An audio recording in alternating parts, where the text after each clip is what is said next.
সেহরির সময় মাকে খাবার পরিবেশন করতে দেখে কপাল কুঁচকে ফেলল সামাদ। কিছুটা রাগান্বিত সুরে জিজ্ঞাসা করল, কি ব্যাপার, তুমি ভাত বাড়ছ যে? নীরা কোথায়? নোরা, নোরা, কি হলো, এখন ওঠোনি? মা একা একা সব করছে, তোমাকে না ডেকে এলাম? আহ থাম তো, তুই কি শুরু করলি? মেয়েটা ঘুমাচ্ছে, ঘুমাক না। কিরকম কথা মা? রোজা রাখবে না? আমি তো এর জন্য রাখছি। তাছাড়া ঘরের কাজকর্ম সব তুমি একা করবে নাকি? বিয়ে করেছি বউকে বসে বসে খাওয়ানোর জন্য? বাবু। ছেলেকে ভালোবেসে বাবু বলে সম্বোধন করেন মরিয়ম বেগম। মায়ের রুষ্ট চাহনি দেখে সামাদ ইশারা জিজ্ঞেস করল, কি? বেশি কথা বলিস না। কে বলেছে একা কাজ করব? তুই আছিস না। সামাদ বিষম খেল। মরিয়ম বেগম মুচকি হাসলেন। সামাদ মাথার তালু ডলতে ডলতে বলল, আমি বুঝতে পারছি না তোমাদের বউ শাশুড়ির মধ্যে চলছেটা কি? মেয়েটা যে সারা রাত ঘুমাতে পারেনি সেই খেয়াল আছে তোর? আছে শুধু কুম্ভকর্ণের মতো পড়ে পড়ে ঘুম। সারাদিন রোজা রেখে অফিস করে এলে বিছানায় শুয়ে পড়লেই চোখে ঘুম নেমে আসে, আর কোনো হুঁশ থাকে না মা। হ্যাঁ তা জানি, বাবার পদ একেবারে। যা হাত ধুয়ে খেতে বস। নোরা রোজা রাখবে না মা? আল্লাহ নোরাকে কয়েকদিন রোজা থেকে ছুটি দিয়েছে। বুঝলাম না। এমনি তো 2 লাইন বেশি বুঝিস, কাজের কথা যে বুঝবি না সেটা ভালো করেই জানি। নোরার পিরিয়ড চলছে, গতরাত ঘুমাতে পারেনি, আমার কাছে ছিল। আমি পেটে গরম পানি সেক দেওয়ায় একটু আগে ঘুমালো। বইয়ের কোনো খবর রাখিস? কি বলছো? নোরা তোমার কাছে ছিল? হ্যাঁ আমার কাছেই ছিল। তুই তো ঘুম থেকে উঠবি না, তাই আমার রুমে গিয়ে আমাকে ডাকলো। আমার ছেলে হয়ে এত দায়িত্বহীন কি করে হলি? মেয়েটা তলপেটের ব্যথায় কুকড়ে যাচ্ছিল, সারা রাত হাঁসফাঁস করেছে। ওষুধ খেয়ে স্যাক দিয়ে তবেই ঘুম পাড়ালাম। এখন আর কথা বলিস না তো, বেশি সময় নেই, হাত মুখ ধুয়ে খেতে বস। সেহেরির সময় শেষ হলে বাবু তোর কিন্তু খবর আছে। আমার মাঝে মধ্যে মনে হয় আমি তোমার সৎ ছেলে, আর নোরা তোমার নিজের মেয়ে। ধ্যাত, বিয়ে করে নিজের আদরের ভাগিদার আনলাম। মরিয়ম বেগম ভয় দেখানোর জন্য চামচ উঁচু করে ধরতেই সামাদ হাত মুখ ধুতে পালালো। ড্রয়িং রুমের সোফায় বসে মটরশুটির খোসা ছাড়া ছিল নোরা। সাথে বসে গল্প করছে পাশের বাসার ভাবি কলি। এমত অবস্থায় সেখানে দুধের মগ হাতে হাজির হলেন মরিয়ম বেগম। নাও দুধের মগটা খালি করে দাও। এ মা, ভাবি আপনি রোজা রাখেননি? ওর অসুস্থতার সময় চলছে, রোজা কি করে রাখবে? সামান্য কাণ্ডজ্ঞানটুকু দেখি নেই তোমার মধ্যে কলি। ও পিরিয়ড চলছে? হ্যাঁ ভাবি। আমি ভাবলাম এমনি এমনি রাখুনি। এমনি এমনি কেন রাখবে না? তুমিও কি এমনি এমনি রোজা বাদ রাখো? মানুষ নিজে যেমন অন্যকে ভাবেও তেমন। যদি বিনা কারণে রোজা ভাঙো তবে বলে রাখি এই অভ্যাস ত্যাগ করো।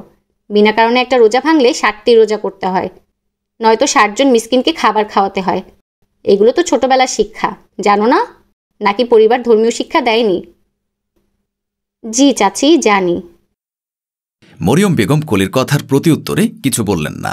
ঝাঁঝালো গলায় নোরাকে বললেন, তোমাকে বলেছিলাম এখন এসব নিয়ে বসার দরকার নেই। 3 জনের যে একটুখানি কাজ সেটা আমি একাই করতে পারবো। মা, একটু আগেই তো 1 গাদা পরোটা ডিম গিলালেন, এখন আবার দুধ নিয়ে হাজির। আমার তো রোজা রাখাই ভালো, নয়তো আপনি আমাকে খাইয়ে খাইয়ে ঢোল বানিয়ে ফেলবেন। মনে হচ্ছে আমি একাই রোজার মধ্যে অসুস্থ হয়েছি। পৃথিবীর আর কোনো মেয়ে তো হয় না। শোনো মেয়ে, ভবিষ্যতে মা হবে, সেই সময়ের জন্য হলেও পিরিয়ডের সময়টাতে বেশি বেশি করে পুষ্টিগুণ সম্পন্ন খাবার খেতে হবে। সাথে খেতে হবে শরীর থেকে যাওয়া রক্তের অভাব পূরণের জন্য লৌহ সমৃদ্ধ খাবার। আমি চাই না ভবিষ্যতে আমার নাতি নাতনি ছেলের বউয়ের কোনো অপুষ্টির শিকার হোক।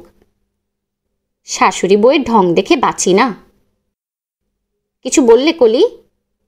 না না চাচি। কি হলো নোরা, খাচ্ছ না কেন? চাচি কষ্ট করে তোমার জন্য দুধ গরম করে নিয়ে এলো, আর তুমি বাপু শুধু শুধু ঢং করছো। এমন শাশুড়ি পেতে ভাগ্য লাগে বুঝলে। আমার মতো খিটখিটে শাশুড়ি পেলে বুঝতে জীবন কি। এখন রাজরানীর মতো থাকো তো বুঝো না। বুঝলে ভাবি, সবই ভাগ্যের হাতে ছেড়ে দিলে হয় না, নিজে কিছু জিনিস নিজেকে অর্জন করে নিতে হয়। আমি আমার শাশুড়ি ভালোবাসা অর্জন করে নিয়েছি, তুমি পারোনি, সেটা তোমার ব্যর্থতা। সেই যাই হোক, সেদিকে আর না চাই। মা, আমি মগটা রেখে আসছি। নোরা উঠে চলে গেল। মরিয়ম বেগম বসে পড়লেন মটরশুটির খোসা ছাড়াতে। আপনি কি যে করেন না চাচি, পরের মেয়ে পরই হয়, পর কখনো আপন হয় না। শুধু শুধু দুধকলা দিয়ে কালসাপ পুষছেন। এখন বউকে কাজ করে খাওয়াতে পারেন তো, তাই এত দরদ উতলে পড়ে। যেদিন বিছানায় পড়ে যাবেন সেদিন ছেলের বউ মুখ ফিরিয়ে তাকাবে না। ঠিকই আপনার ছেলে নিয়ে অন্য কোথাও উঠে যাবে। তোমাকে আমি কেন পছন্দ করি না জানো? তোমার এই হীন মন মানসিকতার কারণে। রোজার মাস, নিজের আত্মাকে শুদ্ধ করার মাস, তাকওয়ার মাস, নিজেকে হেদায়েতের আলোতে পরিবর্তনের মাস। তুমি নিজেকে বদলাচ্ছ না কেন? যে ব্যক্তি পবিত্র মাহে রমজান পাওয়ার পরও নিজেকে হেদায়েতের পথে ফেরাতে না পারে, তার থেকে বড় অভাগা এই পৃথিবীতে নেই। নিজেকে সংশোধন করো কলি। এই রমজান পেয়েছি বলে সামনেও পাবে, এটা কিন্তু আমরা বলতে পারি না। হতে পারে এটাই আমাদের জীবনের শেষ রমজান। নিজেকে শুধরে নাও, তওবা করো। অন্যের ভালো দেখে শুকরিয়া করতে হয়, মন থেকে দোয়া করতে হয়। হিংসা বা সংসারে আগুন লাগাতে হয় না। যে অপরের ভালো দেখে মনে মনে দোয়া করে, ফেরেশতারা তার জন্য দোয়া করে। আমিও তোমার জন্য দোয়া করি, আল্লাহ তোমাকে এই রমজানেই হেদায়েতের পথে ধাবিত করুক। ইস, আপনার মতো একটা শাশুড়ি যদি সবার হতো। মিয়ে গলায় কথাগুলো বলে, কোলে মাথা নিচু করে চুপচাপ ধীর পায়ে বাসা থেকে বেরিয়ে গেল। আল্লাহ, মেয়েটাকে তুমি সঠিক বুঝ দান করো। সামাদ অফিস থেকে এসে পেঁয়াজও ভাজতে লেগে পড়েছে। ছোট থেকে মরিয়ম বেগম ছেলেকে টুকটাক কাজ শিখিয়েছেন, তাই অনেক কিছু রপ্ত করতে পেরেছে সে। কি মহাশয়, রান্না কত দূর হলো? তোমরা বউ শাশুড়ি মিলে জুটি বেঁধেছ। যত জ্বালা আমার, রোজা রেখে অফিস করে এখন নাকি আবার চুলার পাশে দাঁড়িয়ে থাকতে হবে। আল্লাহ, তোমার কাছে বিচার দিলাম, তুমি দেখো আমার মতো অসহায় আর কোনো ছেলেকে বানিও না। একদম ঠিক হয়েছে। তোমরা ছেলেরা না বলো রান্না করা কোনো কাজ হলো, এটা নাকি চুটকিতে করে ফেলা যায়। নাও, এবার চুটকিতে করে ফেলো। পেঁয়াজু ভাজা শেষ হলে শরবত গুলে রেখো, তারপর ফল কাটবে। তুমি গেলে এখান থেকে? আমি যাই, টাটা। কাজ করো হিংসুটে ছেলে। সামাদ তিক্ত মুখে বিড়বিড় করে বলে উঠল, এমন মা বউ যেন কোনো পুরুষের কপালে না জোটে। আমার মাকে তো আমি বিয়ে করে বান্ধবী এনে দিয়েছি, আমার দিকে একটুও তাকিয়ে দেখে না। হঠাৎ কানে টান পড়তে সামাদের হুঁশ ফিরে তাকিয়ে দেখে তার মা মরিয়ম বেগম তার কান ধরে রেখেছে। মা, করছো কি? তুমি কিন্তু তোমার ছোট্ট বাবুকে আঘাত করছো। কি বলছিলি তুই?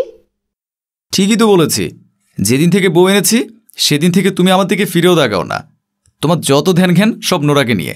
আমি এখন ফেলনা হয়ে গেছি, নয়তো অফিস করে আসার পর কোনো মা তার ছেলেকে দিয়ে ইফতারি বানাতে পারে? এই হতচ্ছাড়া, আজকে তোর হাফ ডে ছিল তাই কাজে লাগিয়ে দিয়েছি। বকবক করতে গিয়ে পেঁয়াজু পড়লে তোর পিঠে তাল ফেলবো।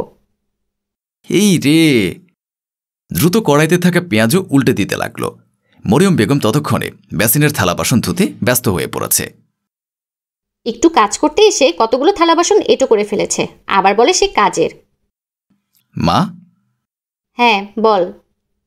তুমি অন্য সব শাশুড়ির মতো হতে পারতে, কিন্তু তা না হয়ে তুমি যেন নোরার মা হয়ে গেলে।